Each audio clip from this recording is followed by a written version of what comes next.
Wala. Senator Marcoleta. Senator Soto. Wala. Senate President. Senator Marcoleta. Thank you, Mr. Chair.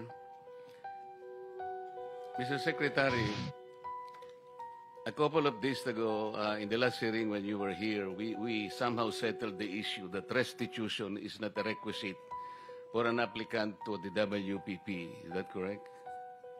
It's not in the law. But sa akin ko kasi, hindi lang po batas na nagdidictate dito. It's also what is morally right, what is expected of us. Yan po kasi, kahit hindi nilagay sa batas, mga given po yan sa ating lipunan. What do you mean by that, Mr. Secretary? Kasi wala nga sa batas yung ano. Wala nga sa batas. Yung Then, requirements ano batas? for admission to the witness protection. Ang restitution is not part of it. Yes, it is not. Pero hindi ho nangangahulugan na hindi namin pwede i-layout yan depending on the case. Mr. Secretary, I am still in the stage where a particular applicant wishes to apply under that program. And there is a process.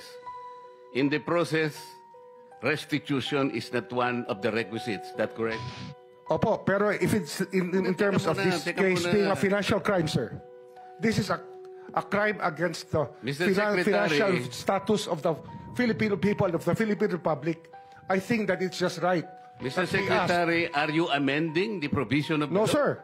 No, sir. But that is how we run the Witness Protection Program. As a lawyer, Mr. Secretary, may I ask you, in a criminal prosecution, the civil liability is impliedly instituted. Is that correct? Of course. Kaya nga eh. Hindi naman nangangahulugan kung sakasakali na natapos na yung criminal prosecution. Kapag ka nakita na mayroong criminal liability yung tao, because it is impliedly implied, doon lang magkakaroon ng restitution. It will come after. Paano mo sasabihin na magre-restitute ang isang tao? Meron na bang findings kung magkano i-restitute on how it can be restituted? Nag-a-apply pa lang eh. Huwag po ninyong babaguhin ang requisite ng batas, Mr. Secretary. I thought nung dumating ka dito, nagkaintindihan na tayo eh. Kaya nabablar ang proceedings natin eh. Kaya nga kinote ni, siguro, ang chairman kanina gusto kong ituloy ito. Sinabi niya, nagpa-interview siya, na goodwill and sincerity should be done para i-test. Pwede ba yung ganito? I respect your opinion, sir. But it that's is not how, my opinion. It is in the law, Mr. Secretary. Yes, sir. Yes, sir. But I am operating... The arbiter Sir, is can I the speak, law. sir? May I speak, sir? Yes, you I'm are operating from the vantage point of the reason behind the law, sir.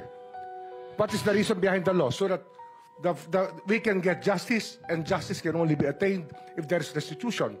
So that is the principle behind all of these things that we are talking about now. Mr. Secretary, restitution will come after. It cannot be. So it can come before or after, sir. It can come before or after. You cite the law that it come before. Wala nga po sa batas eh. Huwag po din yung babaguhin ng batas, Mr. Secretary. We are operating on a unique set of facts, and we are, all of these matters are being evaluated because the gravity of this financial crime cannot be underestimated, and that the more assets that we're able to preserve at the outset, the better for our country, sir. Mr. Secretary, I'm very sorry for such a reasoning like that. Alam mo, nakikinig I'm very sorry, sir. Bansa. Also, sir, I'm very sorry too if you do not agree with me. But I respect your opinion, sir, and we will carry out our job as we deem fit, as we see. Mr. Chair, I said I am not needs. expressing an opinion here. I am articulating the provision of law. You do not change the provision of law, Mr. Secretary. You may be disbarred from doing this. Then, it's your opinion, sir. It's your option, sir. Sinabi ko na nga, hindi ko opinion dito. I am articulating Then it's your option, the sir. It provision of law. is what you wish to happen.